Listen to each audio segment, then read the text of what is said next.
This was by far the most requested case review this year, and for very good reason. The guys from Louqe have finally brought us the Ghost S1 to market and delivered on their Kickstarter promise to hundreds of their backers. So today we're going to look at pretty much everything there is to know about the Ghost S1, including hardware compatibility, cooling limitations, and of course 240mm AIO mounting and thermals.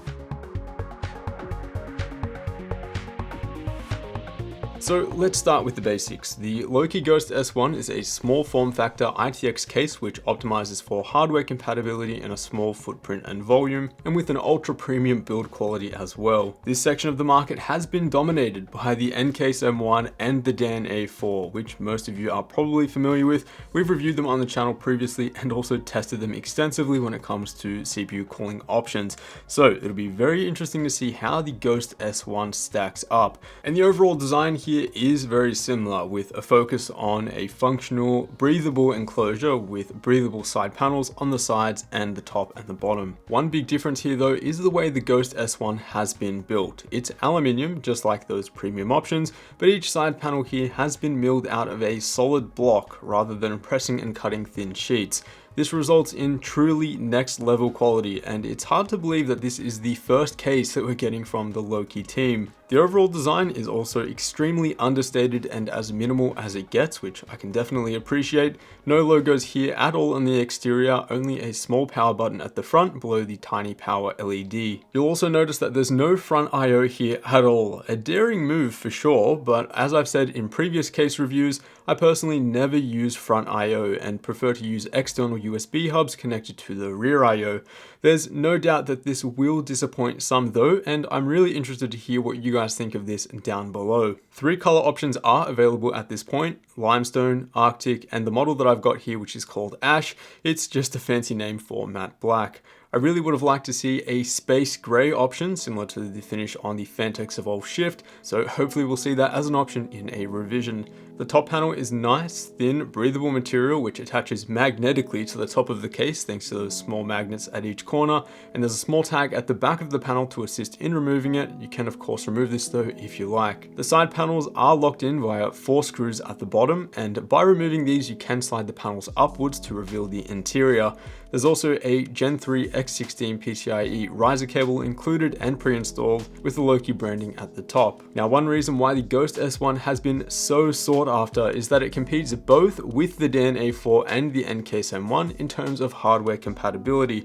Out of the box, the Ghost S1 measures just 1 liter more than the Dan A4 at 8.5 liters and features the same back-to-back layout with GPU on the left side of the case and the motherboard and power supply on the right side. The main difference here is that the motherboard compartment has a little extra breathing room in the Ghost, allowing for CPU coolers up to 66mm in height compared to the Dan A4's 48mm. This of course makes the overall footprint and volume larger, but it's not going to be a significant difference to a lot of people. Now, the way that the Ghost S1 competes against the Ncase M1 is with the addition of top hats, which are modular vertical compartments that you can add to the top of the case.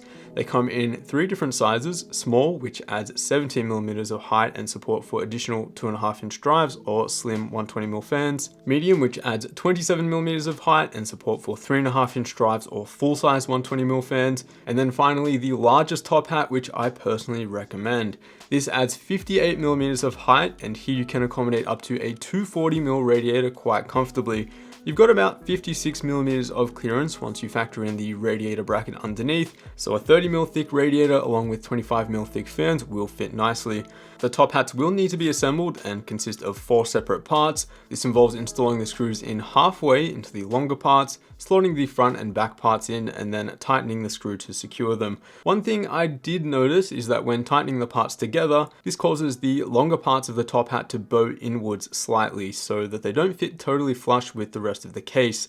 You can of course reverse this and avoid it by loosening up those screws, but then the top hat wasn't as tight or secure as I'd like. I did bring this up with the team at Louqe and they said this is the first they've heard about it, so perhaps it's just my sample. At the end of the day, it is very subtle and I doubt most people building in the case will really notice. Otherwise, the top hats are definitely one aspect of the Ghost S1 that I really enjoy. The fact that each user can tailor the case to how they want, whether that's leaving it as small and compact as possible in its original form, or building it all the way up to a 240mm AIO for better cooling. The top hats also make upgrading from the base configuration extremely easy and affordable. For example, if you started with an air-cooled system with the stock case, but now you require a 240mm AIO for your new CPU, you can purchase a large top hat, install it in your existing case, and you're good to go. Also, adding in a large top hat will bring the total volume of the case from 8.5 liters up to 11 liters, making it 1.6 liters less than the end case M1. And we'll look at installation and thermals towards the end, but a few more words on compatibility first. First up, graphics cards were good for up to 305mm long and 140mm tall, but do note if your card is on the upper end of those dimensions, you still might have some issues getting it in. For example, the Asus Strix GTX 1080 measures at 298mm long, and I personally could not get it to fit just by dropping it in there. Instead, I needed to remove the front panel, which involves undoing the 2 screws at the bottom of the case and 3 on the spine, but after that, there's no issues. For tall cards approaching 144mm, Louqe do advise low profile power connectors if possible, and don't forget you can still expand the height of the case with those top hats to gain some extra clearance. 4 CPU coolers were good for up to 66mm in height as I mentioned before, and the most powerful option here would be Noctua's NH-L12, not to be confused with the new L12S, which is 4mm taller and unfortunately won't fit. Another great option would be the Noctua NH-L9x65, and since I don't have the NH-L12 at this moment, I've used the L9x65 for testing. The L12 would be my first preference for air cooling though, so if you're planning on building an air-cooled system in the Ghost, then definitely grab that if you can. SFX and SFX-L power supplies are compatible, however I would recommend sticking with a decent SFX unit like the SF600 for more room underneath it.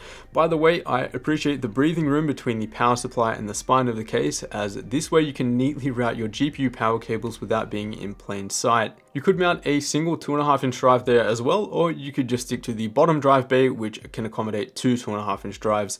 Given how cheap SSD storage is becoming, I believe that this is sufficient, but if you do require more storage, you can always opt for a small or medium top hat. You can also install a full-size 120mm fan underneath the power supply instead of that drive bay. This may encourage better airflow to a top-mounted radiator and is something I might test in the near future. And building in the case was pretty comfortable overall and feels very similar to the 10A4. In fact, from this side shot here, it's crazy how similar those two cases are in terms of layout, at least for the Ghost S1's base configuration. Now, one thing that you guys are probably going to hate building in this case are the star screws and the small right-angled screwdriver that you'll need to assemble the entire case.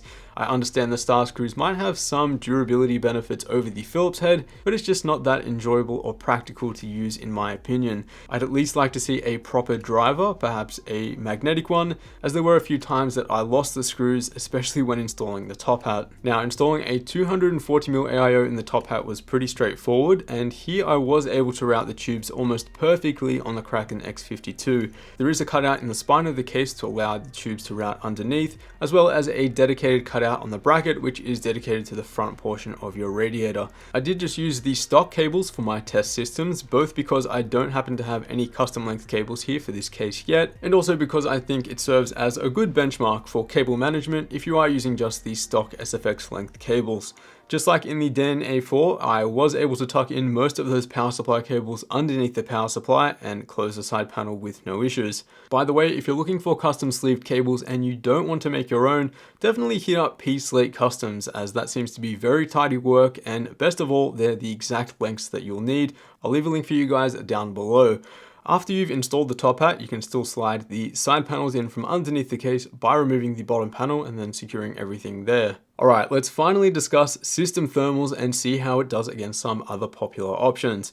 For the top mounted AIO, I've got the fans configured as a push against the radiator, as this helps pull air from outside of the side panels and then exhaust it out of the top of the case, creating a chimney effect for airflow. So our air-cooled option in the base configuration using the Louqe L9x65 is giving us a pretty decent result for the i5-8400, but again, if you can grab the Louqe L12, that would be my first preference. You could probably improve this result by about 5 degrees C. The 240mm AIO configuration is a bit warmer than the N-Case M1 here, and I think this is due to the Ghost S1 pulling air from inside a crowded case versus the N-Case M1 pulling air from the outside. Those results are consistent with the delitted 8700K at stock, although the Ghost S1 did close the gap here. And of course we see a larger gap between the water-cooled and air-cooled Ghost, seeing as the 8700K has a high power consumption and is putting out a lot more heat. Still though, if you wanted to run a delitted 8700K in the air-cooled Ghost, it's definitely possible even with the L9x65.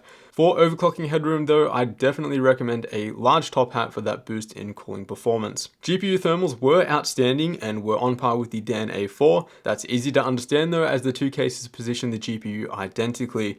I did use two bottom mounted NF F12s underneath at 1000 RPM to bring in fresh air for that GPU, and that way we can achieve some very impressive thermals that are practically on par with the Dan A4 and the Ghost S1. I also did some testing with the side panels removed, and we can see that the thermals don't improve a whole lot with our Louqe L9x65 and 8700K. That's a good thing, and I didn't measure any difference on the 1080 Ti SC2, so a great job there. So with all of the testing wrapped up, there was only one thing left to do, and that was to take my editing system inside the Chimera Cerberus and install it into the Ghost S1.